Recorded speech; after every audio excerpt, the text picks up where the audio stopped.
That's Okay. There it is. You There found it. we are. I found the button. Okay. Okay, welcome everybody to So September 17th. Caller in the hot seat today is Jeff Priest. Oh, by the way, Jeff, if Andrea's kicking around or whatever, no. Well, Oh, yeah. okay. So you've Yes, got yes, and no. We have a house full of girls. She's oh one of five. oh my gosh. Okay, I know the situation. Not gonna go there though. You don't go there. No. Okay.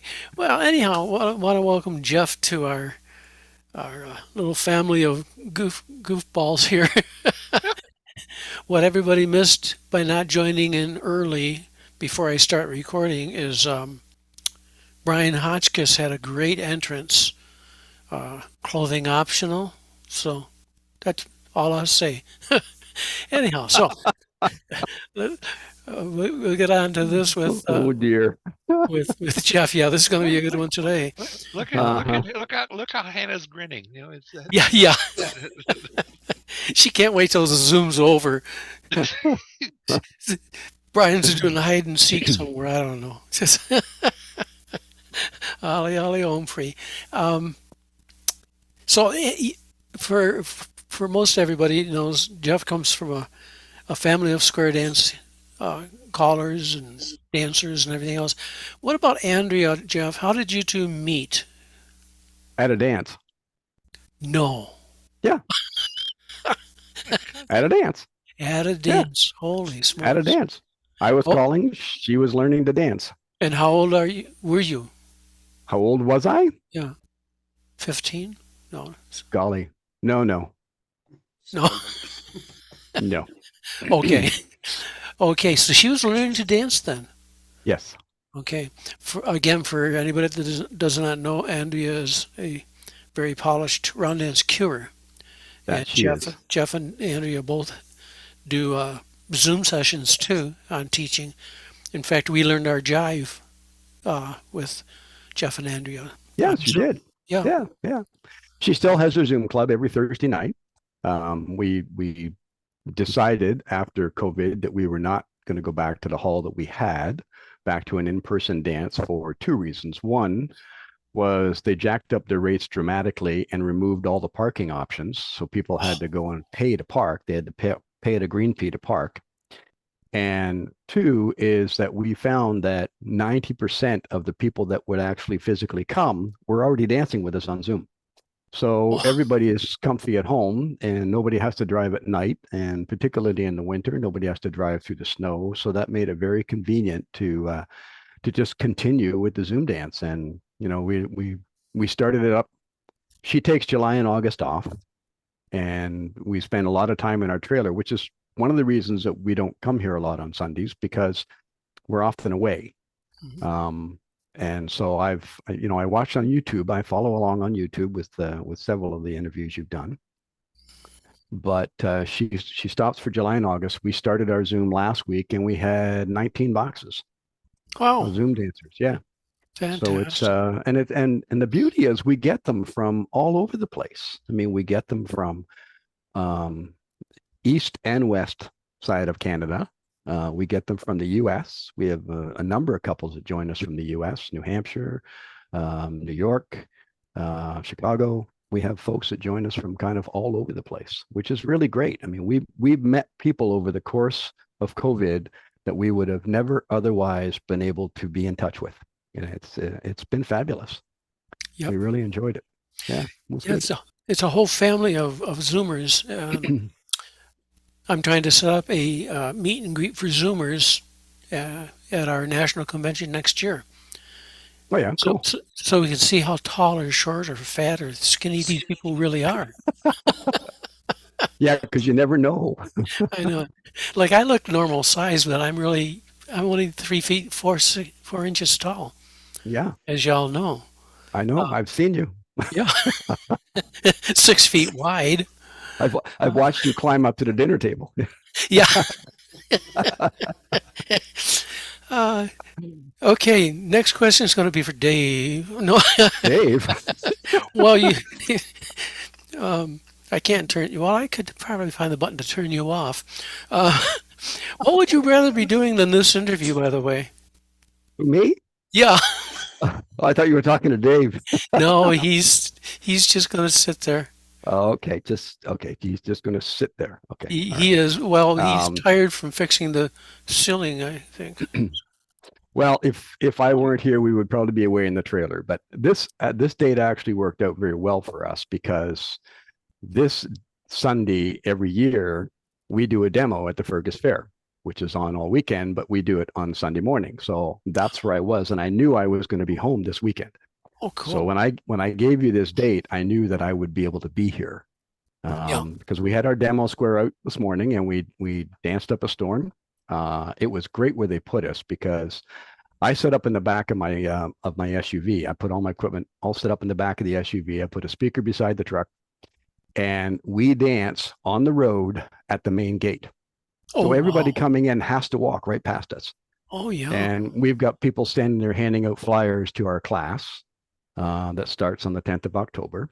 And so it's a really great activity for us to be involved in. And like literally, they have thousands of people come in. Who knows what that's going to turn into as far as a class goes, but I think they got rid of about 200 flyers. So Hmm. that's pretty good. We danced there for an hour. Yeah. And the dancers are not all dressed in square dance clothes. They're just normal people because that's what we want to draw. There's normal people who don't have to worry about a big square dance outfit or a big outlay of clothes. And we do very, very simple stuff. And the dancers break down on purpose. They make mistakes so that, everybody can look around and say, oh, gee, oh, they're not perfect. Yeah. And we say, yeah, you don't have to know anything. It's just a fun activity. Yeah. So that's how I knew I was going to be here for today so that I could give you this date. That's great. That's great. So is there any activity going on in Fergus itself? As far as the club goes, Yeah. no. Close There's by there's a Alora? line dance group. Alora just folded Did they? last May. Yeah, Alora Grand Square just folded. Um, Royal City dances. It's Guelph. We dance in Guelph, Okay. and that's the club that's active right now. Is Royal City. So we've got a basic, and then we tag mainstream on the end of that. That's a 2.5 hour night for me, and then we have a 2 hour night on Wednesday, which is plus. So Okay. we do a plus teach for our mainstream people who want to come in, and then we do a plus dance for the last hour. So the plus workshop is an hour and a half, and then the plus dancers dance the solid plus for an hour. Well, that's great. So we kind of cover all the programs that we can, the best way that we can to give everybody some decent time on the floor. Yeah. Yeah. We really have to meet everybody's needs. Yeah. It gets more Well, difficult with the the, more with levels the, you do. with the cost of rent these days, clubs just can't afford to do a separate night for each program. It just doesn't Oh, work. You can't, and even going an extended an hour is still, unless you've got a good size group, yeah. it's not going to pay for the extra rent. So Yeah, unless you're lucky enough to own a bar and hotel like Dave. yeah, right. Yeah. Yeah, he's undergoing renovations right now. He had a good party last night, maybe. I don't know. I can see the big hole in his ceiling. Yeah. Did somebody get kind of popping a cork on the champagne? It was blowing out all the tiles or what? No, it was putting in a furnace and new ductwork. Uh, Uh, all that's right. important too. Yeah, yeah, heat. Heat. We like to have heat in the winter here. So, do you consider yourself an introvert or an extrovert? And Yep. okay, Yep. I do. that's a good answer. I am definitely an extrovert when I'm on stage. I Yeah. am an introvert when I am at home. My home, um, my mother and my sister were unique individuals, are unique individuals. My sister, anyways, my mother's passed, but they had like a revolving door on their home. That has never been me. When I was calling full time, I was calling 9 to 11 times a week, and when I was home, I was home. I didn't want people around. That's my castle, and I'm just Yeah. private. Basically, even when we have guests in. It's generally family. We have a few couples that we're very close with, and we call them good friends. And yes, we have them in for dinner and that. But other than that, no, we don't have a whole lot of stuff going on in our house. So from that aspect, I'm an introvert. Being on stage, definitely an extrovert. You've seen me entertain. Yeah. And I think that kind of shows that. But yes, I would have to say both. It's funny how we have these split personalities. In the real world, we're called schizophrenics,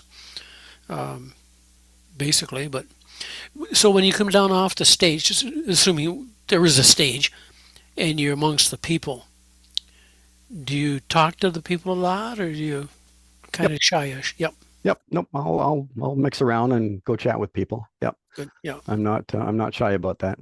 My father, on the other hand, he was very shy about that. He would kind of stand by the stage and make people come to him and talk to him. Yeah. My mother, on the other hand, my mother could sit and talk to you for 10 minutes and she would know your entire life history. And you know what? She just had a gift. Yeah. And I'll bet she did more asking questions and having the people talk. Yep. Rather than blabbing about herself. Yep. Yeah. That's what you learn. That's what you learn about people. Oh yeah. Yeah, for sure. So when did you For sure. actually start calling, Jeff? You were like in the womb. I was not quite. I was dancing when I was in the womb, though. Yeah, I've heard about that. Yeah. I started dancing when I was 7 years old, and I started calling when I was 9. So I started calling in 1965, which means I've been calling 58 years this year. Over the same. And I've been calling all the way along. Yeah. Yeah. It was kind of interesting because I never really had a childhood because I spent all my childhood life with adults. Oh, yeah. Right? I was always at dances. We always went to dances. But there is a real power trip when you're a teenager telling adults what to do. It's true. I guess it would be. Yeah. But I was when I was 17, I grew a beard because it made me look older, so it made it easier for people to take those commands. Yo, a 7-year-old with a beard must be something, eh? No, 17. Oh, 17. Oh, Yeah, okay. yeah. You and Jimmy Lee must. Yeah, no, Jimmy. Yeah, well, Jimmy just migrated down to his face from his head. That's all. Okay. Are you? I know the answer to a lot of these questions, by the way, but I'm going to ask them because it's Because good you've to known get. me a long time. Yeah. Yeah, yeah. Are you an optimist or a pessimist? Optimist. Yeah. Glass half full Always. as a. Yep. I feel the same thing about square dancing. You know, a lot of people are doomsayers. Yeah. It's going down the. Nah. It's up to us to keep it going, and I think we can.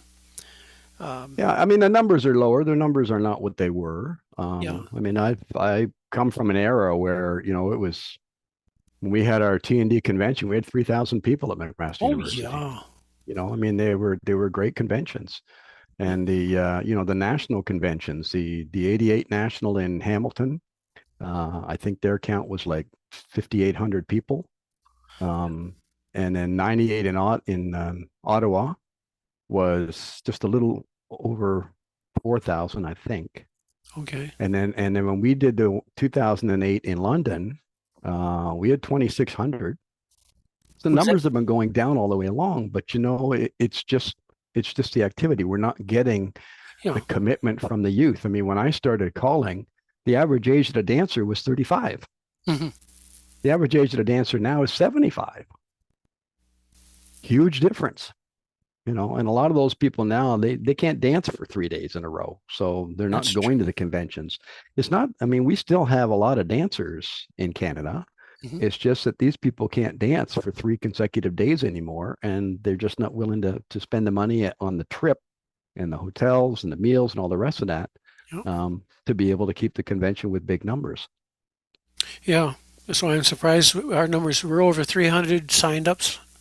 Yeah, I'm tickled with that because we were in New Brunswick last year, and they only had a total of 268. at the convention. So We're- you guys well- have already exceeded that. Well, we're probably going to have to cap it off at around 650. That would be good if you could get that. That'd be great. You know, it's a case of the amount of room that you have to do things. So, but it's Yeah. moving along very nicely. So, um, let's see. Yeah, I bounce back and forth between the caller side of the mic and the, Yep. the person side of the mic. Um, but one of my questions is, how come there are some people who are definitely competent, intelligent, and all, and they just don't catch on to square dancing, the moves, and yet there are some people who are borderline intelligent and they do fine. Have you ever thought about how does that work? I have a theory. Okay, Now, let me get my pen here. I have discovered over the years that teachers and executives are the worst people to try and teach square dancing to. And my theory is that they are used to teaching, not learning. Both of them. Executives are used to giving commands, giving orders, getting people to do their bidding for them. They're not used to taking orders and learning new things. Executives have learned what they want to learn, and now they're moving it forward with their business. And teachers are accustomed to teaching. So therefore, they're not really accustomed to learning. That's my thought process. And the other thing is that as people get older, when we bring in younger people, like I do a lot of youth dances, and when I do youth dances, those kids they just soak it up like a sponge. I mean, you can't stop teaching. I have to teach something every single tip because they need it. Mhm. They need it. Their brain is still in gear for learning. Whereas once you hit about 40 or 45, your brain is now kind of finished learning and you're just moving through life. Right. So I think it's a case of people have just turned off the learning switch. Mhm. And now they're sitting in a comfortable mode where they just kind of want to roll along. And that's why I believe we have so many dancers in the Plus program, because once they've hit that program, they're very comfortable with everything that precedes. And they don't really want to struggle to learn the advanced or challenge programs. Sure, there's a bunch there, but not me. I mean, I don't know how many C dancers you've got out in your way, but I think even in Ontario, I think they've got about 2 squares, maybe 3 at the most. Right, Dave? There's not that many. Yeah. No kidding. And where it used to be a good number, but if you run a Plus dance, you'll get a good floor. Yeah. So I think it's at a point where people are just they sort of hit a certain point in life where they say, okay, I don't want to learn anymore. I've learned enough. Now I just want to have fun with what I know. That's my theory. Okay. Right or wrong, that's my theory. Well, yeah, I think there's a good basis for that idea because the worst people I've ever had to deal with are the upper management people. Even when I was in the aerospace business, I could take the guys on the floor and teach them anything they wanted to learn. But we would do team building weekends and whatnot, and the management people, they would fight with each other, and it was just awful. So same thing happens on the square dance floor. They want to be in control. Yeah. But so you didn't have a choice being a caller. It just happened, and it was fun, and you got to tell big people. Well, I had a choice. I mean, I have a brother, and my brother called for maybe 6 months, and he decided that was enough for him. He didn't want to continue with it. Mhm. I enjoyed it for a couple of reasons. One is I started singing before I started calling. I was singing in church, and I started singing when I was about 6 years old. And so that kind of developed. And when I started calling at 9 years old, and people said, "Ah, you got a nice voice. You can do that." And for the first little while, all I did was singing calls because I loved doing singing calls. They were great. And then Dad said to me one night, he said, "I'm not doing your patter tips anymore." He said, "Do you want to keep calling? You call the whole tip." And so I had to learn how to do patter. And so that was a struggle for me at the beginning, but it worked out okay. Dad was a module caller, so I mean, it was easy enough for me to figure out how to do the modules and use his modules Yeah. and go from there. So I started doing the whole tip, which was good. And then it just blossomed from there. But because I could sing, that was one aspect I didn't have to worry about. Hmm. I'm a musician, so I understood music. I could follow the music along as well. So all I really had to work hard at was the choreography aspect. Hmm. And once I got that going, then as they say, the rest is history. Yeah. So what is your background in music then? Uh, uh, well, I'm a drummer. As I think you've seen me actually drum once on Zoom. Yes. I was on calling the dance with Lauren Smith, and after the dance we had a little session there, and he said, "Have you got your drum set up?" And I said, "Yeah." And he said, "Well, let's have a little play." So Yeah. we turned the camera and we had a little beat on the drums. But I've been playing drums since I was 11. My grandmother was a piano teacher, and so we learned piano when I was a kid. I couldn't play it now for the life of me, but when I was in the church choir and singing there, our organist worked with me on how to read music so that I could follow and hit the right notes when I was supposed to hit the right notes. Hmm. So I had a background in reading music. But yeah, I've when I all through high school and college, I was drumming. Was in several different bands. My father kept chiding me because he said, you really need to start a band yourself. He said, you keep going in and joining these guys where I was either the drummer or I was the lead singer, one or the other. And he said, you really need to start your own group. And here's what you should call it: The Priest and His Disciples. Not the That's what he priest. wanted me to call my group. The Priest and His Disciples. That's good. I would have called it the priesthood. Yeah. That's great. Yeah, that's good. But you never did get a band going together for square dancing, eh? No, No. no, not for no. They all thought I was a real hick when when they knew I square danced, but we didn't. The bands I played in, we didn't play country western. No. Uh, okay. How would your family and friends describe you? Wow, that's a toughie. Um, Dedicated, um, almost to a fault. Um, Likable. I'm not as funny as my brother. My brother has a very weird sense of humor, but he can get everybody laughing at him. I don't do well with jokes. I don't tell jokes. Um, but my grandkids love me. They think I'm great. Good So grandkids, yeah. yeah, grandkids are good. Uh, yeah, it's great to send them home with the drum set, whistles, Yeah, yeah, harmonicas. yeah. You practice this at home. Yeah, All that stuff. Yeah. I'll give you a candy bar when you come back. I haven't done a chart on the diminishing returns on that sort of an effect. Like the grandkids love you more and more, and your own kids start hating you more and more. I guess, yeah, if you're doing stuff like that, yeah, they probably would. Yeah. Um, so, how do you get ready for a festival? Well, it depends on the festival.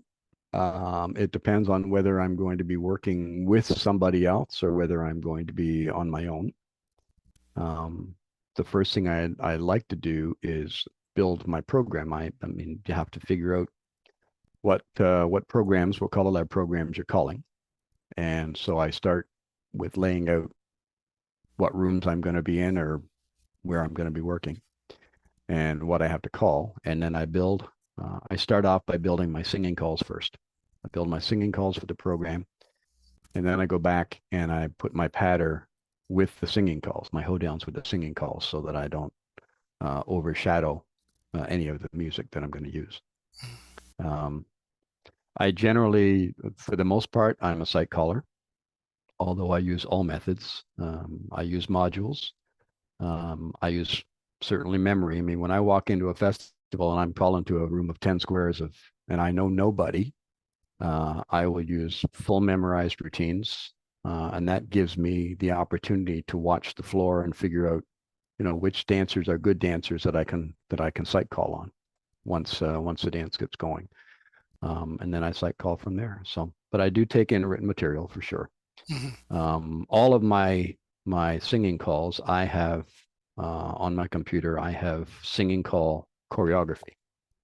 You're probably aware that I've written books of singing call figures. And those are all timed out so that I know that the singing call is going to work even if the dancers don't. So it's for me, I don't want to get in and I've been at festivals and I've seen callers get up on the stage and start right off the bat site calling, and they're watching the 3 squares in front of them and all 3 squares take a dump and that's it. The caller is out of luck. He can't get anybody back because he's lost his 3 squares. And the new caller looks like a complete fool because he didn't walk in with a memorized routine or a written routine that he knew was going to work to get everybody successful right out the gate.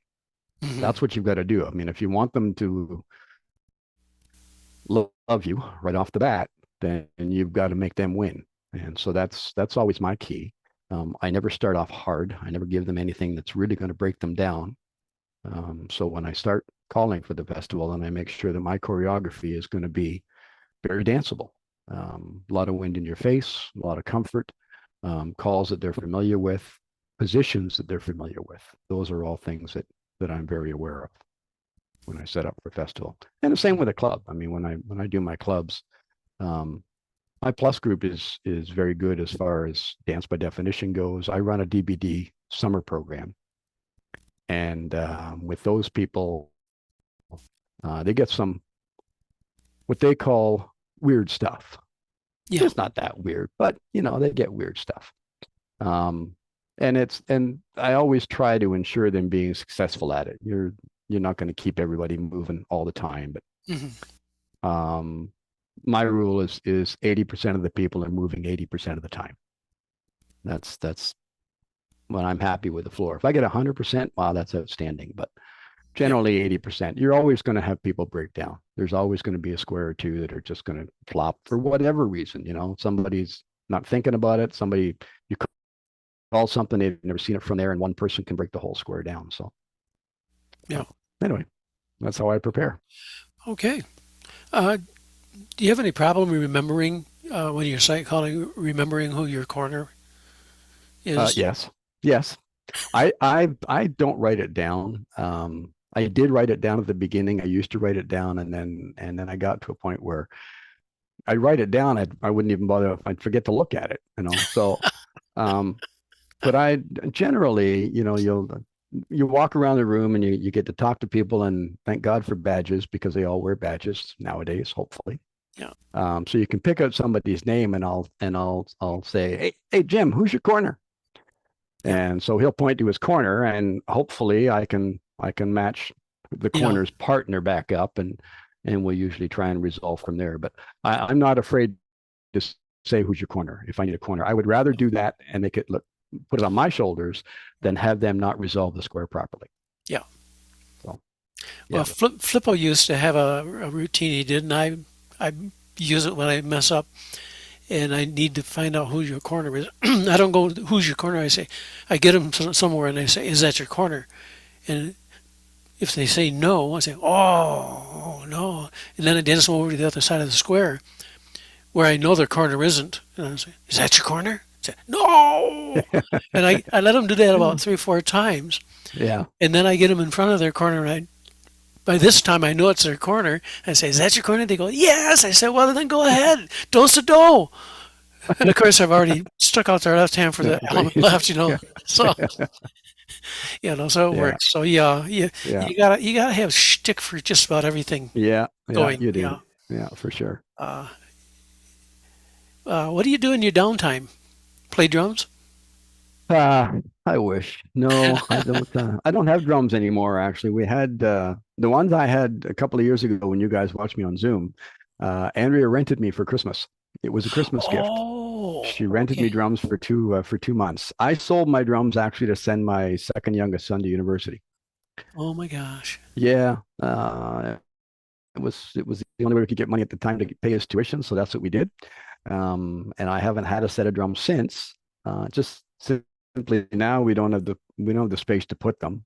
Hmm. Um, but I had drums for many many years. You got to get a But little set of the electronic yeah, ones, yeah, that'd be nice. Yeah, I wouldn't mind that. I looked at a couple of sets of those, but because anyway, then I you don't can know. go crazy. Put the headphone on. You can make all the Yeah, noise you want. yeah, that's right. Yeah, but I do. We read. We Yep. camp a lot. We Yeah. trailer out.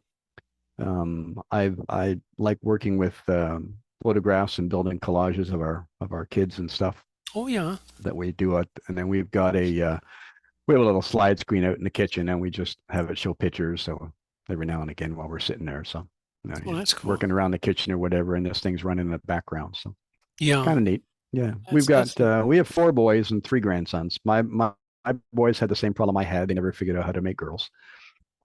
So huh. we have three grandsons, no granddaughters. Well, maybe there'll be great grandkids in the If works. I live that long, I don't know. Our oldest grandson is only 10. Oh my. Okay. Yeah. I have a great grandchild. I can't Really? believe it. Yeah. Cool. Oh, Good for my you. kids are all promiscuous. Um, gee, I hope they're not going to watch this. Um, anyhow, if My you're kids right, all started late. I mean, did they? when Yeah. I was done having kids when I was 25, and my kids didn't start having kids until they were 35. Well, I found it was fun enough to keep on going into my 50s. Yeah, apparently. There's like a 28-year difference between the first and the last. My 2 sisters, there are 21 years between them. Oh my gosh. Yeah, 21 years between them. My mother and my sister were walking their babies at the same time. Oh, geez, yeah. Yeah, Go change your uncle's my diapers. Yeah. my older sister got married when she was 20, and she had a baby. And my youngest sister was 6 months older than my oldest sister's baby. And Kevin took great pleasure in calling her Aunt Jody because he was only 6 months younger than her. Oh, that's funny. Yeah. Uh, um, so what's the name of your autobiography? My autobiography. Yeah. Holy mackerel. You've been working on it, Um, haven't you? I just don't get it. That's, I like that. That's it. I just don't get it. Yeah. My wife says that's going to be on my tombstone. Apparently, that's one of my favorite Oh, phrases. jeez. I just don't get it. I got to write that one. I just don't get it. Well, if I die before you do, that's mine. Oh no, you can't have it. Okay, I won't. Okay. I'll steal from somebody else. Oh, Lordy. Um, so did you ever go to college school? I mean, you didn't need to having a dad that Oh was, yeah. did Yeah. you? No, Yeah. I went to college school. Oh yeah. Yeah. Yeah, yeah. The first college school I went to was in Barrie. Oh, Um, Jack Lazary. They brought T&D brought Jack Lazary up, and it was a great school. It was a 4-day school, and learned a lot. Unfortunately, Jack knew my father for many years prior to that, um, and so he was expecting more out of me than he got that week. oh, But it turned out I learned a lot from that school. yeah. Yes, my father was my mentor for many years, but Dad only knew one method of calling, and it was modules. Hmm. And so, in order to expand into other stuff, which I wanted to do, I had to learn from somebody else. And I mean, I've learned from several other callers. I've been teaching caller schools since '85. So I mean, I called for 20 years before I decided to share that knowledge with anybody, but I wanted to make sure I had enough knowledge to share that would make sense to anybody. But every school I do, whether I'm working on the school as the instructor, whether I'm an assistant to an instructor or whatever, I always learn stuff. Yeah. And I always learn from the other callers on staff. I've done several schools down in the U.S. where it's been multiple callers, and some of the things that I've learned there have been great. Even as a caller who's been calling more than 40 years, I'm still learning stuff. Yeah, it's funny. 58 years, but Yeah. yeah. And it's funny who you can learn from. Many times it's the Yeah. beginner on the floor, isn't it? Yeah.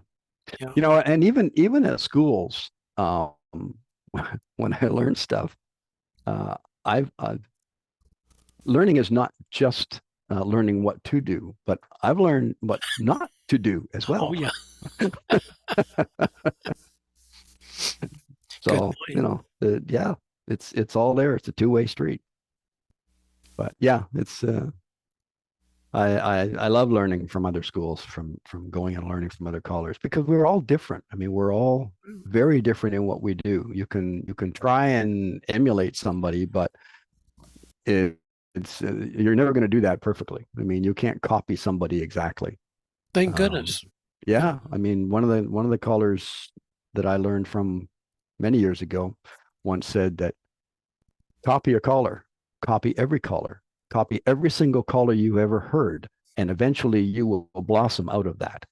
And that's true.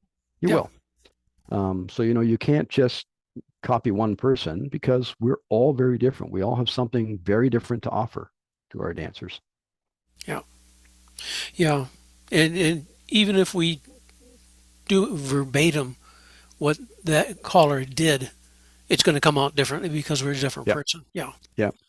That's like when I run schools and the students are looking or going for a piece of music, and they say, "Oh, I love that song. I got to do that song. I heard so and so do that song, and it was just so beautiful." And I said, "Yeah, but don't expect it to sound as beautiful when you do it, because you don't have the same voice, you don't have the same mannerisms, you don't have the same projection. It's going to be different."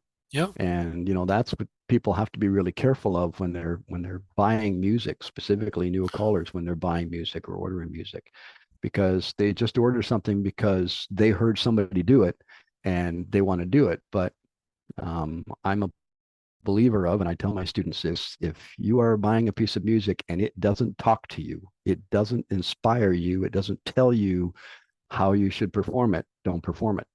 Mm-hmm. Because it has to mean something to you when you call. I don't do hurting songs. I can't do hurting songs because my life has never been in that situation. And because I'm a positive thinking person, hurting songs are very negative. Yeah. And I just can't do them. I do a lot of love songs. I love big band. Oh, yeah. I love rock and roll. I do all that stuff because it means something to me. I can talk to it. Yeah. I grew up with music. I mean, we always had music playing in our house, always. My dad was a barber shopper, so I mean, he was always singing. We always had the stereo on. So music has always been a big part of my life. Yeah. Yeah. That makes a big difference. It does. Yeah. And it makes it tough when you're doing these caller schools and clinics and whatnot to have someone who has the potential to really do something, and when they leave your school, they do nothing. Yeah, I know. Going to where there's not another person competent. Yeah. To help them, and you go like, oh, if only, but you can't be everywhere. No, that's right. So, who are some of your favorite callers to dance to? Wow. Well, I used to love dancing to Tim Mariner. Oh, yeah. Tim Mariner was great. Dave, of course. I danced to Dave.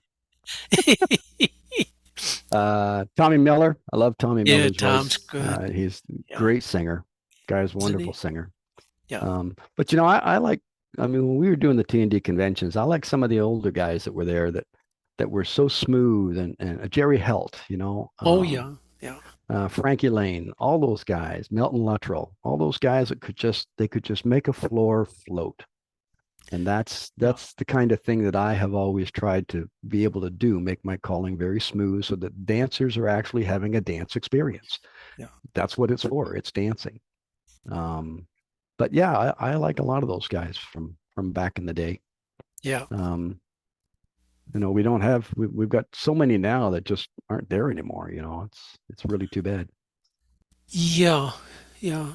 Times change, and of course the They whole do. culture changes to some extent. We do have some younger guys coming up who are really, really tremendous. And the sad thing is we don't know a lot of them, but they're out there. Yeah. Yeah. I'm Yeah. trying to get Ken Burke to come on. Ken's a good entertainer, a good, beautiful singer. I'm Yeah. jealous Yeah. of his voice. Um, Ted Lazat's a lot of fun. I yeah. did a caller school with Ted Lazat in New Hampshire Oh yeah. a couple of years back, and that was the first time I met him. And it was Ken's school, and so he had Ted and I do a session on one of the evenings. He had us work together, and we'd never worked together, and it was pretty cool. He's got a great gift for harmony, Yeah. and is a good caller, great personality. And he's a really nice caller. I enjoy dancing to him and working with him. And he's now our chairman of Color Lab, so Yeah. he's moving right along. Yeah, Isn't he? Yep. yeah, Jack Platties. yeah, Another guy. Yeah.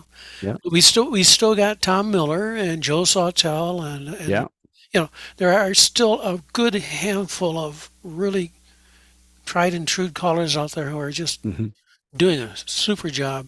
yeah, Um, and we need those standards to try to live up to.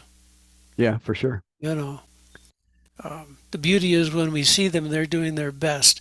Yeah, Come Monday night when they got to go back to their own little clubs, make their own little mistakes in private, that's different.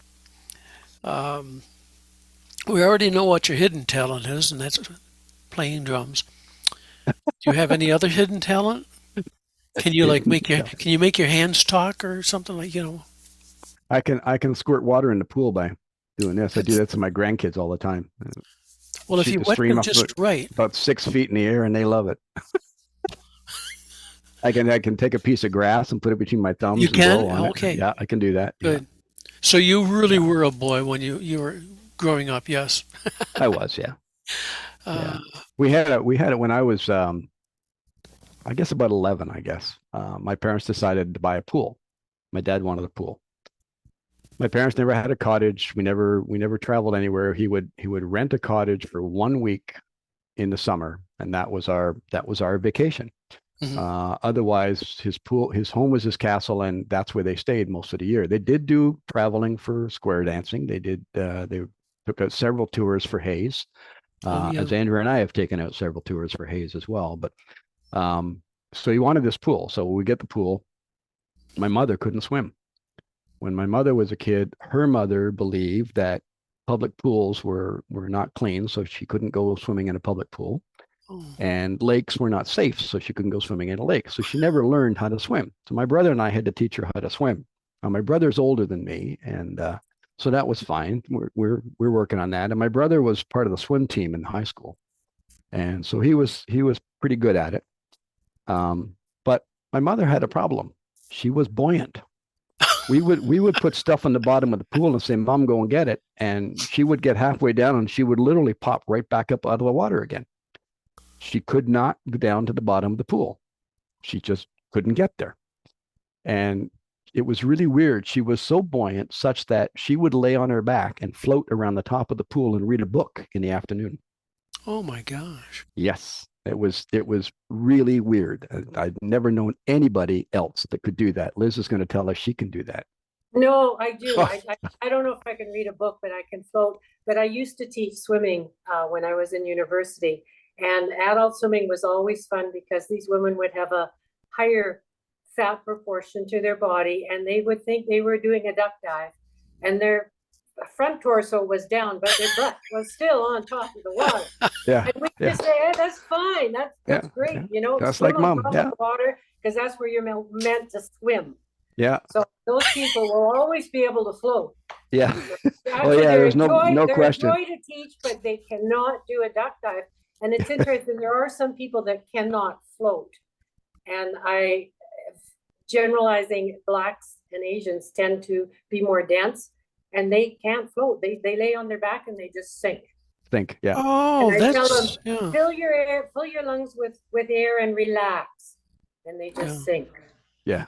So So more there's dense. floaters and sinkers.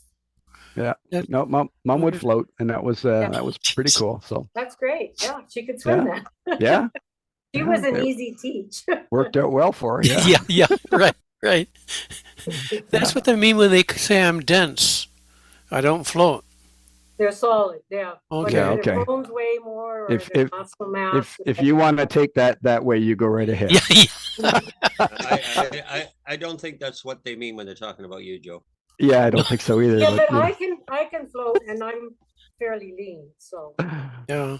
Well, I can see Dave's going to go out and get a job teaching adults, women. Go ahead and dive. It's funny. It is so funny watching them. That would be like a bunch of ducks. yeah, that's good. Yes, that's right, exactly. Well, Dave used to teach scuba diving, but the tank would help hold them down, right, Dave? Oh, that's true. Yeah. On the way down, I think, yeah. Yeah. Oh gosh. Okay, I'll shut up now. Okay. So let's go on to some embarrassing moments because they usually are interesting. Uh-huh. What comes to mind? Well, I have one embarrassing moment that was really, it wasn't the result that I expected. I was embarrassed. I don't know if anybody else was, but I was calling challenge at the T&D convention one year. I had 4 squares in the hall. I'm calling away and the 4 squares are dancing away, and I called a sequence and 2 squares did it perfectly and 2 squares broke down. And one of the guys in the square says, whoa, you can't call that from there. That's not legal. That's not a legal application of that call. Well, at this particular session, Lee Kopman was following me and he was off that hour. So he came in to sit. You know, I had known Lee since I was a kid.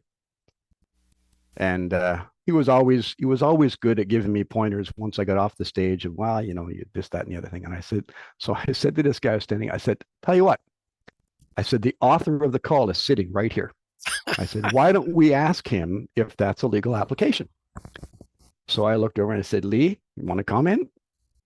So Lee stands up, walks out to the front of the stage, looks at the guy, and he says, sir, if you can't dance that sequence the way he called it, you have no business being in this room. Oh, gee. Yeah.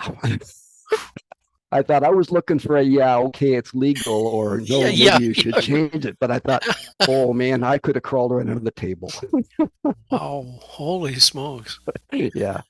I was embarrassed. Yeah. It was embarrassing. You might want to say that, but you aren't, you don't want that to come out. But it's Lee. Lee doesn't mix words, but I just figured he was going to say, that's legal. Carry on. Yeah. Jeez. Oh, I guess it must have been legal. Yeah, I guess so. Wow. So you ever fall off a stage? No, Huh? I haven't. Is that a common thing? Well, I tell you with though, someone- I was working with Crawford once, and we were calling a dance in Ottawa, and he disappeared from the stage. Now he had a 20-foot cord on his mic, and he went between the curtains on the back, and he got a chair, and he stood up on the chair, and he stuck his head out the top of the curtain. So he was like a whole half body ahead of me, right? And then the chair slipped, Oh my gosh. and he was standing on the edge of the chair, and the chair went out from under him, and he did a face plant off the stage. Holy smokes. But it was on the stage. But you know what? He never missed a beat calling. He just kept right on going. That'd be Tim. Yeah. And who was the Ed Wynn of the calling? He called in London for the Royal City Squares. Ed, not Ed. What Ed? What are you thinking? He was a nutcase. Funny as heck. You're not thinking Ed Dawson. No. No. Ed hasn't been calling that long. Green. No. Was it nutcase. Greenwood? Les Greenwood. Oh, Les Greenwood. Oh yeah, Les. Greenwood. Les Greenwood could get away with stuff on a microphone that Oh yeah. nobody in the world could get away with. I mean, the things that he said over the microphone, and I mean, you had to know that. I mean, Les was a very big man, and he had these jowls, and he Yeah. would say these things, and then he'd just drop his jowls, and people would look. He looked like a big Doberman, and people would just look at him, and some people would say, "I can't believe he said that," and other people would laugh, but people loved him. He was a great caller. Everybody loved him, Yep. but man, some of the things that came out of his mouth are just unreal. Well, he did two things to me that were goofy. Um, I was calling for the Royal City Squares there one time, and I don't know, like the third tip or something, and I go to put my needle on the record. This was the old days, Oh, and someone would come up and say, "Hey, Les said to say hi." I said, "Oh, that's nice." And I go to put the needle down again. Someone else, they go, "Les said to say hi." And they did this like 20 people in a row. So I was quite a distance from there living at the time. But when I got home, it was about 2:30 in the morning. I picked up the phone, and you know who I phoned? Les. Les. Oh, I said, "Hey, I just wanted to say good night," and I hung up. But we were calling in Ottawa, and I'm calling away. Four of us all together were sharing the stage for the last go round, and he's wearing a big sloppy coat sort of thing, and he has a pear in his pocket. He had other things in his pocket too, I'm sure. I'm calling away, and he walks over to me, very obvious to the dancers and to me that he's reaching into his pocket, and he pulls out the pear. He says, "Geez, ever see a better looking pear than this?" And of course, everybody's wondering what the heck. But Yeah. yeah, that was so. Anyhow, the old days. We have to get new days post COVID. We will, I'm sure. Yeah, we will. We will. But a lot of people miss out on Zoom. Um, if they were to go on Zoom, they would see a lot of people like Jeff here, and people that are doing Zoom, and see that things are still alive. Yeah. And like you said earlier, Jeff, I like the idea that what you said about on Zoom. You've met so many people on Zoom Oh, yeah. around the world that you'd never Yeah. Literally. you Literally. wouldn't have the You know, chance. Yeah. I have Lauren Smith to thank for Zoom, because Oh. I didn't know about Zoom when COVID first hit. We were kind of dormant. We didn't do a whole lot, and that to me was a big shock, because I was a full-time caller. I was doing 9 to 11 sessions a week, and all of a sudden it stopped. Yeah. And I wasn't really aware of Zoom. And Lauren called me one day, and I knew Lauren. I'd done a school with him back in 2019, and he said, "I'm running a Zoom dance." He said, "I'd like you to come on and call with me." And I said, "What is a Zoom dance?" So he explained the process, told me how to set up my equipment. And I said, "Great, love to." So we set it up and we did it. And after that evening of dancing, I was hooked. I said, "Okay, this works. I got to do this." And so we canvassed our own dancers and we set it up. And I was back to calling 5 times a week on Zoom. And it was great. We've got our round dance club going on Zoom still. And, we do, Andrew was doing, I think, probably 6 dances a year in the afternoon. We would do afternoon specials. yeah. And they were kind of dress up specials. I think Yeah. you and Gail came to a couple of them. Yeah. Yeah. And we would get people from the UK. We get people from Australia. We get people from Germany, Austria. I mean, they would all come out, and it was wonderful seeing all these people that we wouldn't otherwise have been able to meet. Those dances always we generally had anywhere between 35 and 40 boxes on those dances, which was really nice. Yeah. And it was just great. Zoom been a terrific boon for us as far as dancing goes. We didn't have to stop anything. I did have to start writing a lot of choreography though, because you can't sight call on Zoom, because the screens are all moving at different. If people are on a cable, their reaction time is faster than people who are on Wi-Fi. And so screens are moving differently. And because I was doing all 2 couple, I wrote, I spent hours and hours writing two couple choreography so that we could do 5 sessions a week, all different levels. We didn't do basic. I created a program called our 30 call program, Oh yeah. which is not unlike SSD, but it was my 30 call program. And we did 2 blitzes at the beginning of each season to get people on board with it. And so we did that. We did plus, we did advanced, and we did our rounds. So it was good. It was good. That's one pile of notes, folks. There you go. Yeah, Yeah, you you do got a to write lot of writing. forever. Yeah, And you do them for all levels, regardless. Yeah, I find the hardest level to write for is mainstream. yeah, It's because your so- calls are so limited. Yeah, and you can't really trust non-standard application because it's got to be wind in the face. Yeah. And that's one of the things I like is I want the dancers to be ready for the next call and dance into it. I don't want them to stop it.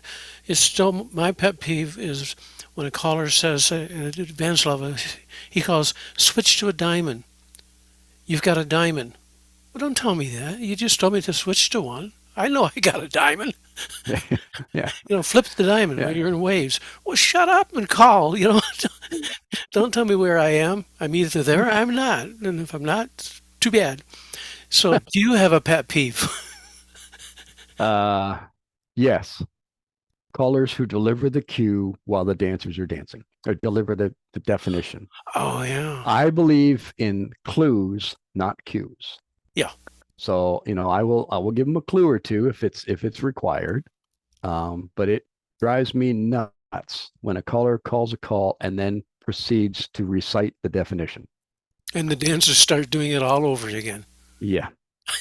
Yeah. Or they've already started and the caller has said something that they're actually in a position to do, but they've already done it. So they do it again. Yeah. And it breaks the whole floor down.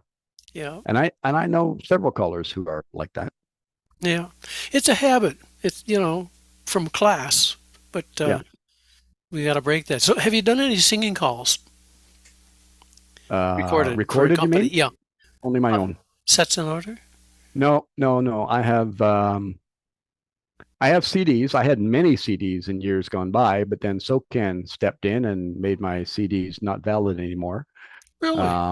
So I do have a couple of 2 singing call CDs that I have been blessed with permission by the producers to be able to use. So I only sell them at dances. I don't advertise them on my website or anything. Yeah. My teaching CDs I advertise on the website. They're just strictly teaching. Yeah.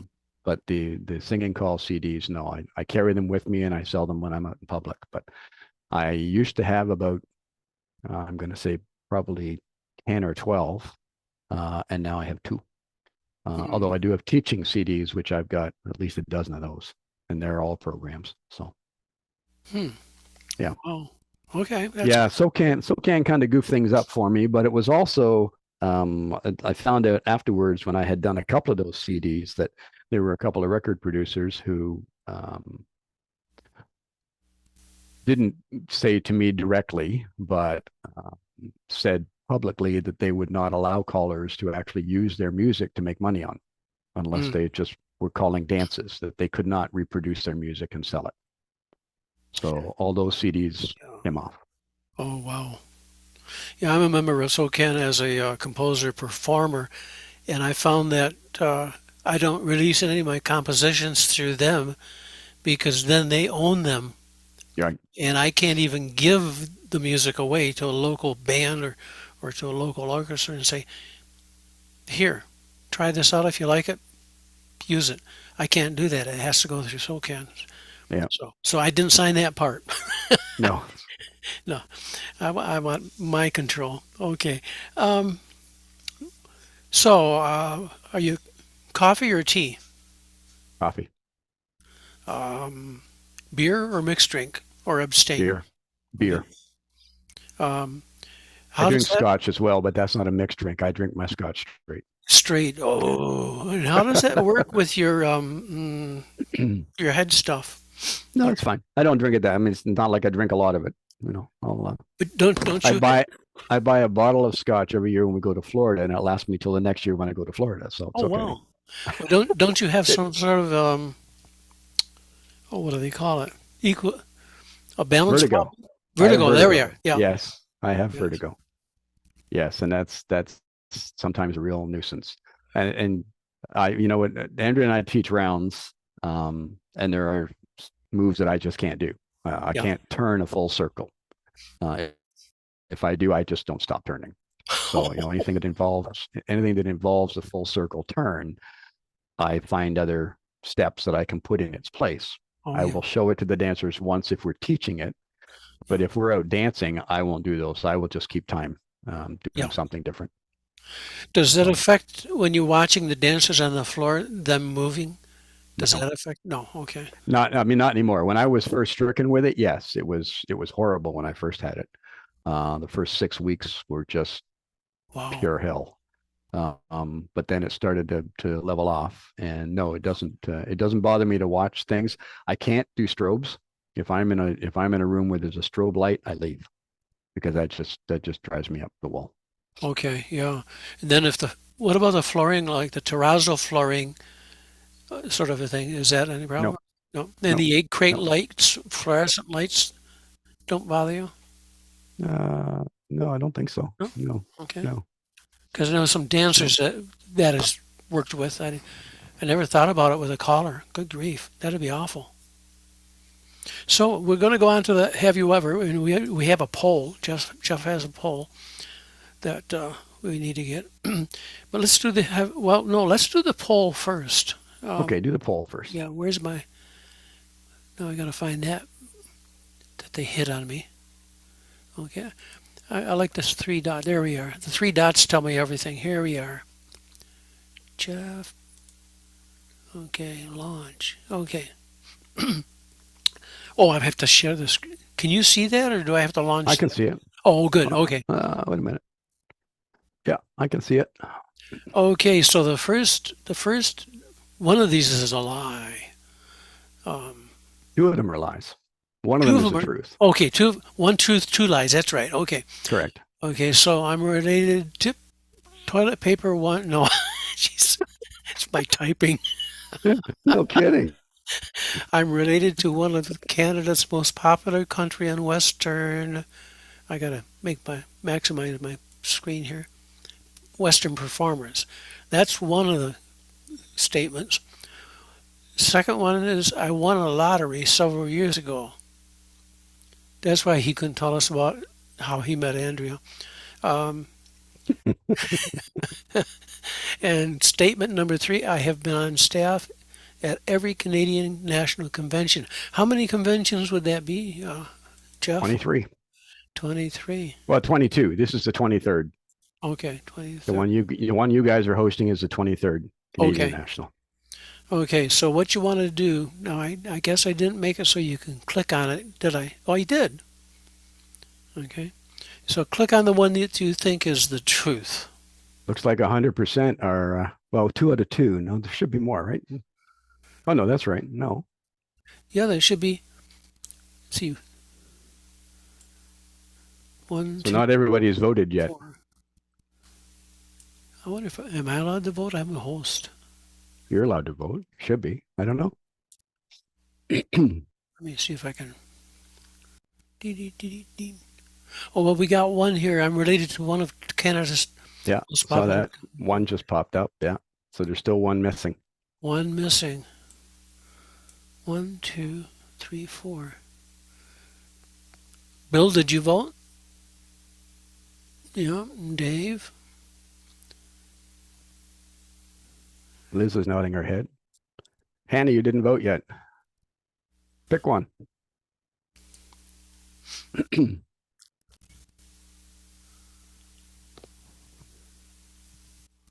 Oh, it says out of 4. Okay. Well, Now we got them all. Yep. Now we got them all. Okay, so why don't you start with the one? Well, I'll let you handle it the way you want to. Well, no, I've never won a lottery. I really wish I had, but no, I've never won a lottery. No, you Okay. didn't, because remember I asked you for money, you never said, not yes. No, that's right. And no, I have not been to every Canadian national, so I certainly couldn't have called it every Canadian national.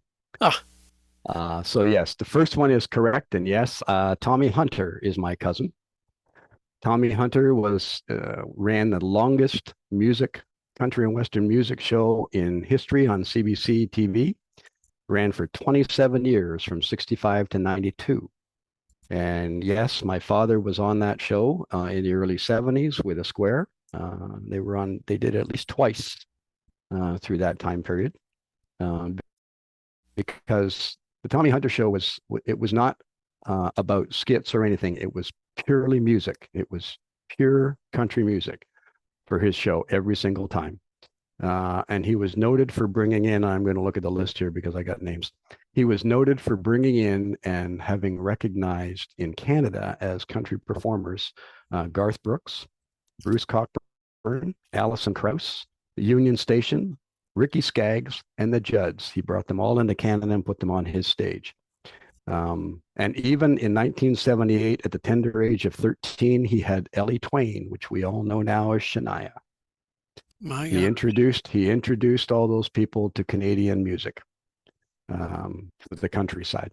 So yeah, busy guy, and Can I he's give still you some- alive. Can I Yeah. give you some info on Tommy Hunter? Sure. I was on his 50th anniversary show. Oh, were you? Cool. I was clogging with the group from Richmond Hill, which was Sylvia Hunka. Right. And I appeared on a show with Tammy Wynette and Charlie Pride. Nice. What an experience, I tell you. Yeah, I'll bet. Charlie Pride was the nicest man I think I have ever met. Yeah. wow. Yeah. Next to That's me. good. Yes. Yeah, next to you, Joe. Yeah. The Don Rickles of Square Dance Calling. There you go. Yeah. Yeah. So yeah, no, for that time period, he was actually the biggest country star in Canada Wow. for Okay. that 27 years. And he was performing up to 3 years ago. He was still performing. Wow. So he's slowed down a lot now, but Obviously an older cousin than, yeah. yeah, much older. Yeah. Okay, we're going on to the list of have you ever. Okay. Have you ever ridden a Uh-oh. Have you ever ridden a motorcycle? Absolutely. Any stories about that?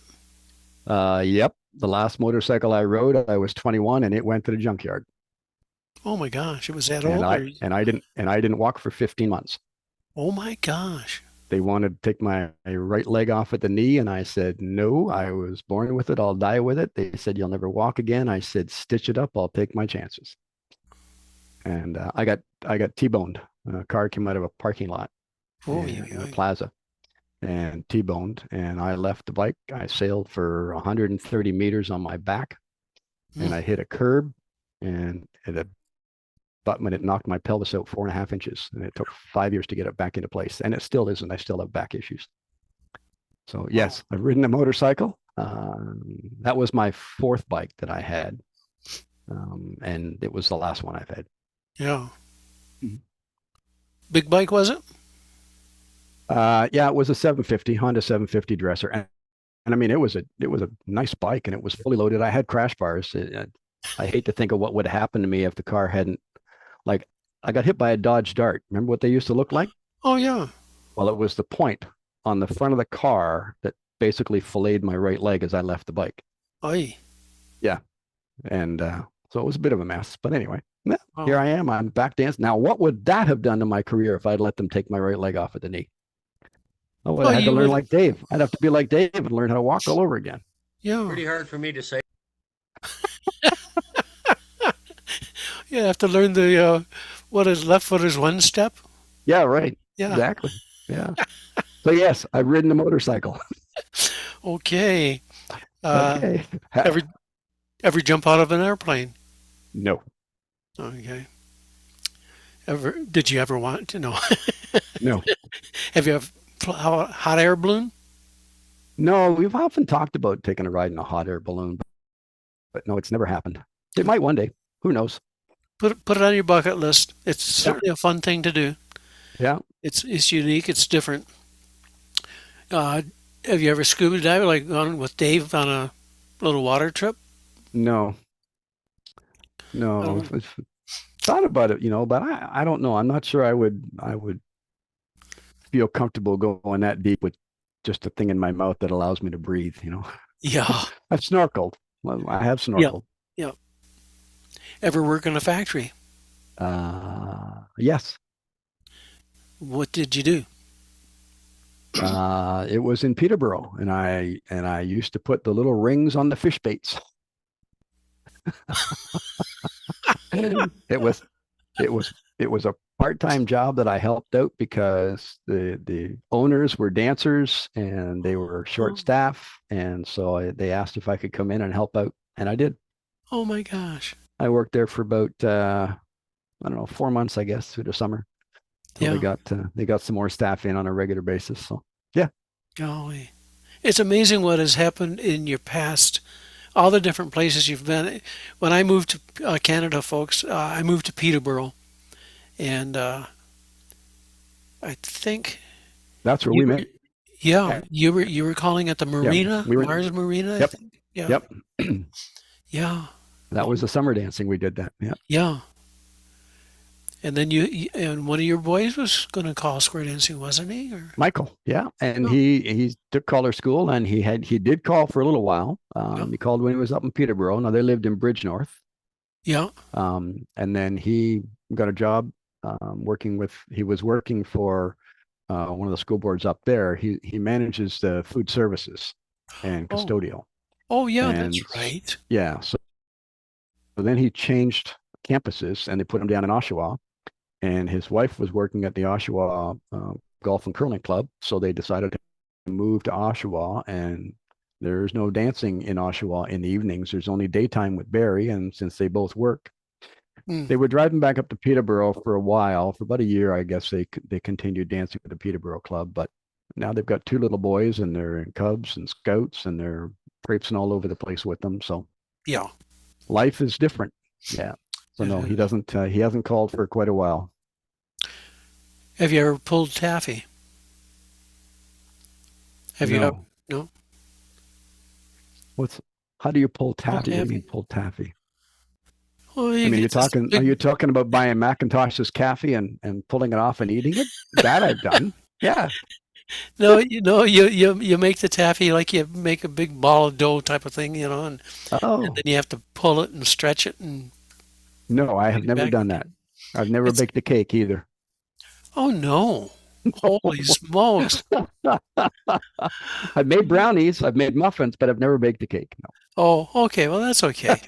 We we don't love you for your cake baking expertise. No. Okay, good. Okay. Uh, were you ever in the armed forces? No. Ride a horse? Yep. Yep. Ever own a horse? Nope. Nope. Do you want to own a horse? Nope. No. That's too expensive. No, I got no place to put a horse. Okay. Want to buy a smaller travel trailer? A smaller one? Yeah. No. Oh, No. Oh, you mean to carry the horse around? yeah. No. I have a big enough one as it is. It's 32 feet, the one we have. Well, I got a 26-foot that I'm selling, so Oh, tell your, okay. No. tell your friends and No. neighbors. It's No. it's much cheaper out here. It's a 5% sales tax. Oh, there you go. Yeah. That's a good way to do You it. got Yeah. you could almost get money back. Yeah, right. Uh, have you ever wished to be taller or shorter? No. And no. I'm talking vertically, of course. Yeah, yeah. No, my brother is 6'7". Oh my Um, gosh. he's a big boy. Well, you're My dad was 6'1". My mom was 5'10". yeah. My older sister is 5'11". My younger sister is 5'9". Wow. I'm 5'10" and a half, so they tell me. At this point, So yes. Give it a at this few point, years. yeah, Yeah. yeah, and I'll be down, yeah. Give But it a no, year. I'm quite happy with my height. I mean, there's times when I reach for a glass up in the cupboard that I wish I was another inch and a half taller. But That's yeah. I have three of my sons are over 6 feet. The tallest is 6'4". Yeah. I remember Michael Um, was tall. Michael is the tallest. He's 6'4". He is, Yeah. yeah. Wow. You know, Yeah. that's the thing. You can be a good caller just by being tall. There you go. You know, they say, "Wow, he must be good," and Yeah. then it That's translates, "He's good." that's what they used to say about my brother. He was a cop for his professional career, and they used to say, whether you like him or not, you still got to look up to him. Yeah. Oh, geez. Um, so, if you could be remembered for just one thing in your square dance career as being Mr. Wonderful, what would it be? Committed to the activity, Okay. dedicated. I've been in it for 58 years. It's obviously a passion, Yeah. You're addicted. and yeah, Yeah. yeah. Daryl Clendenin came up with that line. Um, I'm sure he's not alone, but uh, when I asked him that, he said, "I'm addicted," and there are some of us who are. Yeah. Uh, Anybody that's played around with it for more than 50 years must be addicted. Yeah, no Uh, kidding. so I think, is there anything else that you want to touch on? You've got a number of things going on. If you want to, No, I mean we've got our books, of course. Obviously, that's something that we're um, very positive on. We've got clubs going. I find that it's I work for both executive run clubs and I run my own clubs. I find it's a good mix. hmm It's a good way to keep busy. Callers who whine and say, "I can't get a job. I can't get a job." Sure, you can. Just run your own dance. yeah, You got to run your own dance. You got to, put some skin in the game, take a chance, rent a hall, and run a dance, and they will come. My mother always used to say, "Feed them and they'll come." You got to have food at a dance, so oh, they'll come to the dance.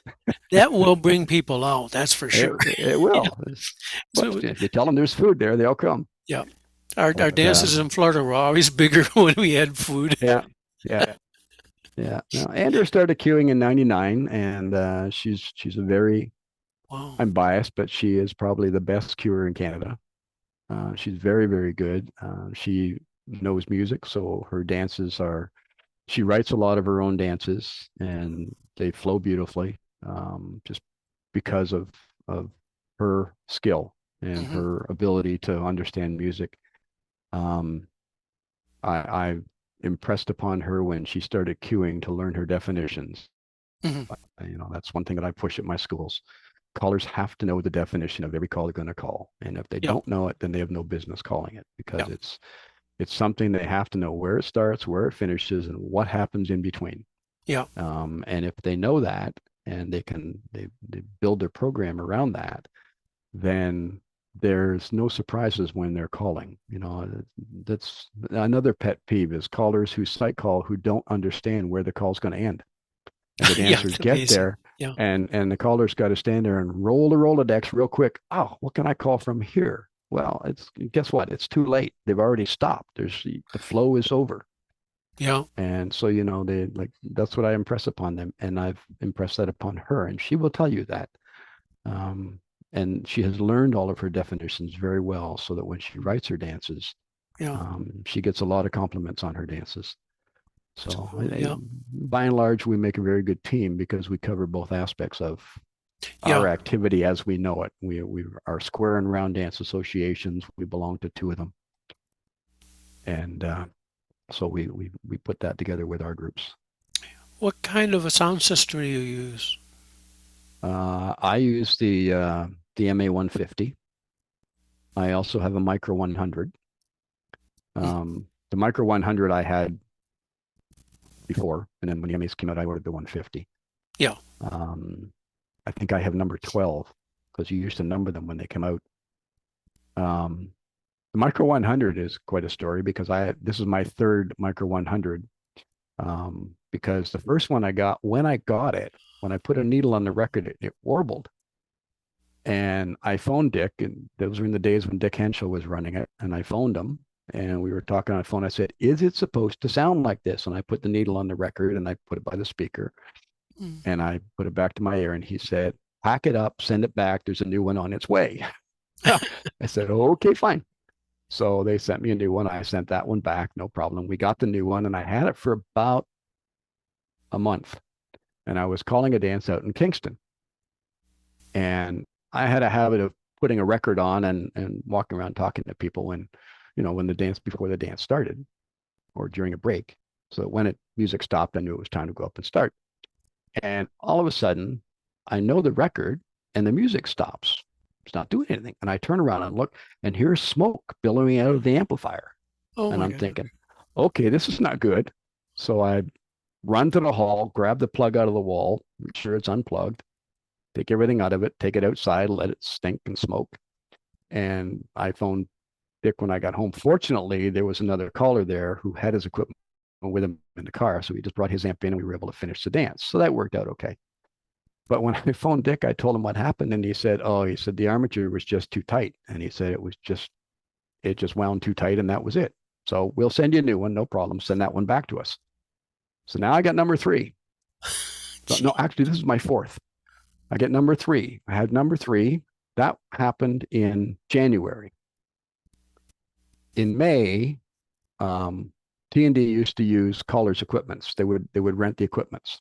So I got my sound system set up, and lo and behold, in the first evening, somebody tripped on one of the cables. The amp came off the table and landed face down on the stage, and it took the whole deck and it punched it right up inside to the thing. So Dick had to send me out another one, but that one they scrapped, and the insurance company paid for it because the convention was renting it. So they paid for the insurance. So this is actually my 4th Micro 100.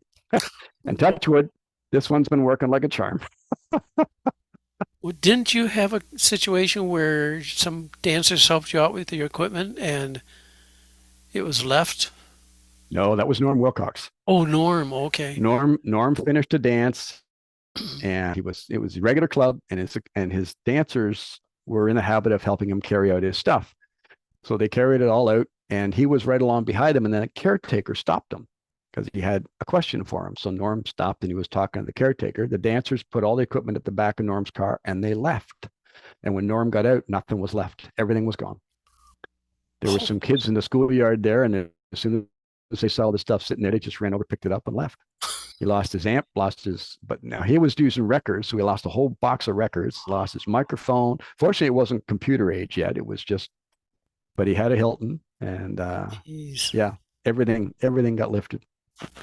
Wow. So from that point forward, he would never let dancers carry his stuff out to his car anymore. Mm. Wow. That's something else. So does Yeah, anybody? I could tell you stories that we'd be here for days. I- Calling for yeah. 58 years. I got to tell you, Yeah. the stuff that I've seen and the stuff that we've done, Yeah. it could go on and on and on. But by and large, deciding to call for me at the age of 9 years old was the best decision a 9-year-old could have made, because I've been doing it ever since. And I love it. It's great. It's just a passion. Has to be, you know, I mean, I was an adult when I started, so it's an addiction. Yeah. But to go right from, boyhood on through as an adult to be able to continue, it's fantastic. Does anybody have any questions they want to ask, Jeff? Of course I do. Dave always does. He'll ask me Yes. questions when he comes to my dances. What's the question, Dave? Okay, listen, there's 2 things I want to point out. First off, you were talking about you're a drummer and Mhm. a singer. Okay. Yep.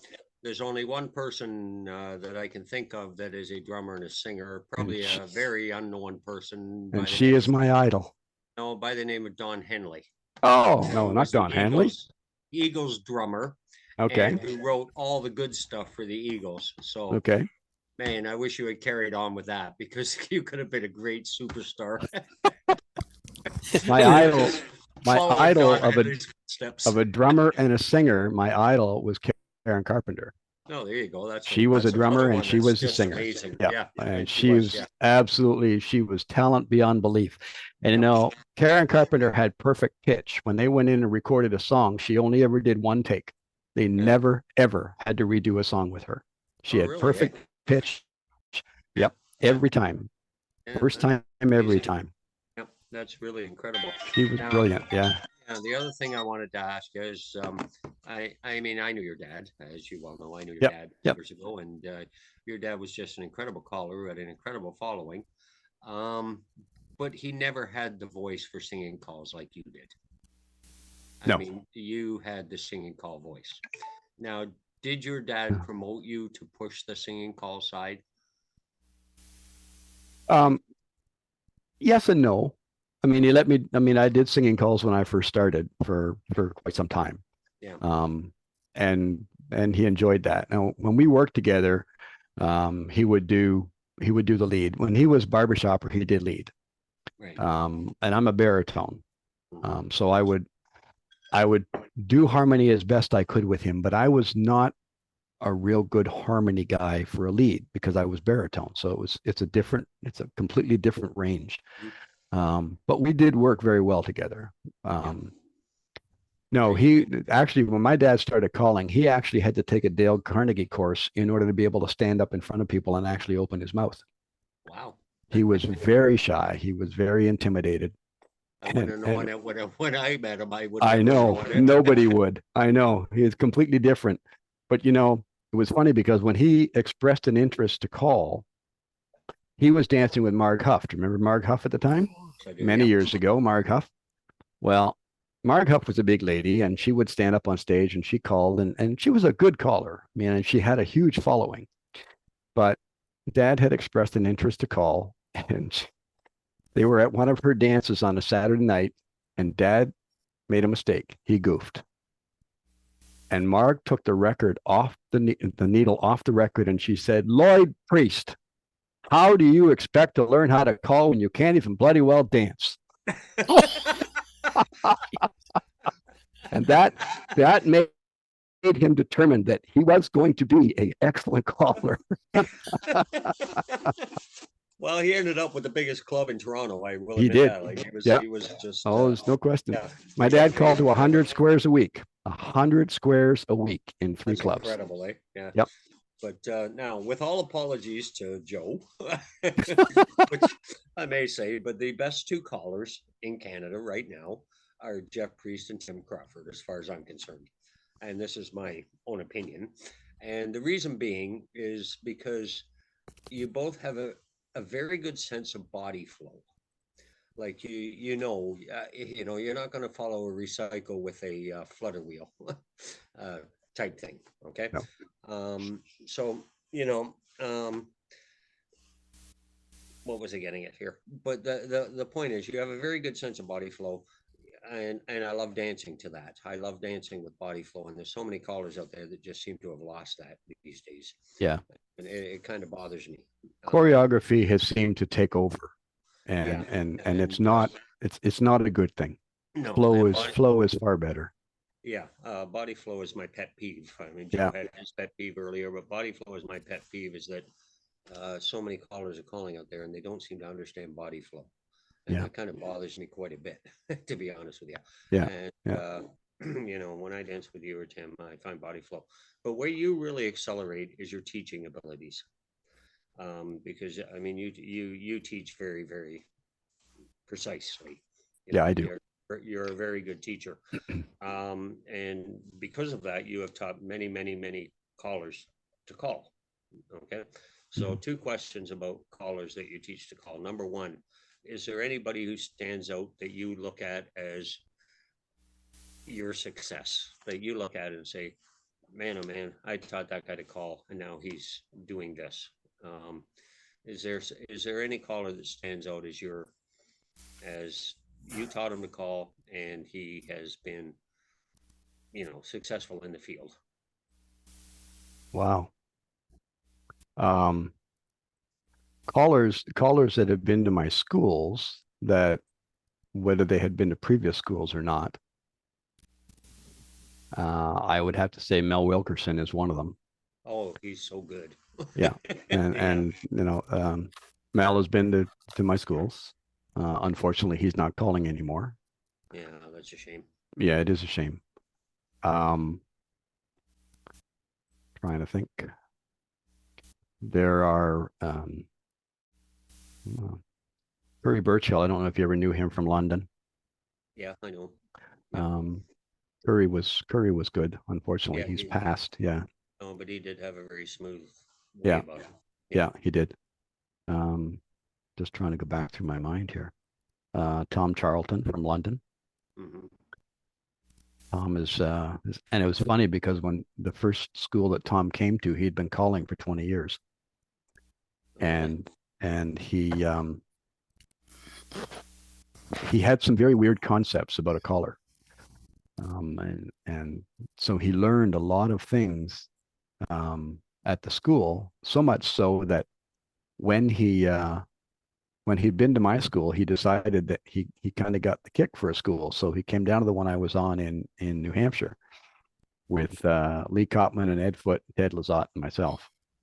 And he just spent most of the weekend with his tongue hanging out. He was in absolute awe of all the things that he didn't know about calling, and yet he'd been calling for so long. And now I've actually worked 5 weekends with him, and he is just so much better at what he's doing. And he had the talent, but he just never knew how to use it. Nobody had ever really explained. He'd never been taught how to call. He picked up a microphone and started calling. He thought the idea was neat, and so that's what he did. Yep. But now that he's been to schools, he's doing really well. So yeah, I mean, I don't know. I'd have to go really back through my mind and even find out who's still calling, because I've been teaching for so long. Yep. But yeah, that's a good question. Yeah. And as singing calls go, Yep. you're probably about the best singer I know, as gets up on the mic and sings. Thank you. You know, and I like to think I can sing a little bit, but I don't compare to you. But anyway, the point is that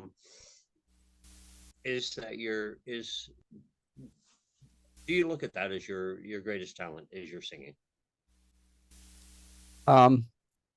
I think, yeah, I would have to. Now you have to understand, I'm professionally trained. I mean, I've taken vocal lessons for many years. Right. For some reason, when I was 6 years old in the church choir, the organist took a shine to me and decided that I had a voice that should be developed. Mhm. And so he started working with me, and then I ended up going with professional voice coaches and was able to work my voice. Now, having said that, I've been calling 58 years and I still have a voice, Yeah. which is a feat all on its own. I mean, my dad called for 40 years and he basically lost his voice when he was 40 because he had overworked it. Yeah. Mhm. In the days when he started, they never taught vocal exercises and never taught you how to stretch those muscles before you go out and work them. Yeah, of course. Not. And I do that at schools. That's one of the very first sessions I do, is teach them vocal stretches so that we can make sure that people are going to get through the weekend. Sitting and talking like this is one of the hardest things on your voice, because you're talking from your chest. You're not talking from your diaphragm. You're not actually blowing air. Yeah. So you can get hoarse just by sitting talking. But yes, I love to sing. I do have 2 CDs that are karaoke CDs with me singing, just singing, not square dancing. Right. That I also put out at my dances. But again, those are not SOCAN licensed CDs, so I can't publicly Of course sell them not. on my website. Right. But yeah, I love to sing. I always have. It's just You should go back Part and of it. thank that organist, because the results have been incredible over 50 years. yeah, Yeah. yeah. Well, I've thanked them many times, actually. Yeah, there you go. Yeah. And that's it about all I was had to good. ask you. Thank you. Oh no, the one more question, if you don't mind. Uh-oh. When you're teaching new callers, do you Yep. promote them to start their own group? Because Yes. I feel, I always feel callers would do better to start their own group rather than just take the answers from other callers. You know what I When I mean? first started doing schools, that was the objective. Students would come in, we would teach them how to start a club. I mean, we'd take them right from a circle, big circle in it, and like we do at our party dances, we would take them from that process, and we would get them to go through the whole thing. And now you've learned how to call basic. You've got to do your basic list. Now let's go out and let's start a club, because that's how we're going to build the activity. Nowadays, our students come into schools They leave the school after 4 days and they go start calling plus. Yeah, And it's, where are they getting plus dancers from? Another Yeah. club, right? Yeah. So they're not adding to the activity. That's the problem. They're not bringing in anybody new. You know, Totally. the dancers, the students years and years ago were really hot to trot when the school was done. I know how to call. I'm going to start a group in my basement. I'm going to get a square of friends going, and we're just going to let it build and build and build. That doesn't happen anymore, unfortunately. Totally agree. And the one thing I find is that newer callers that only want to go up and do the plus and advanced levels or whatever are missing something because they're not getting the experience of teaching basics. That's right. You know? That's true. And, you know, teaching their first class, they will learn more than they ever learned at a school or in their own year of dancing. Yeah. Teaching that first class is just so incredibly important. Yeah. And they're all missing out on that. Yeah. Very much so. Yep. Yep.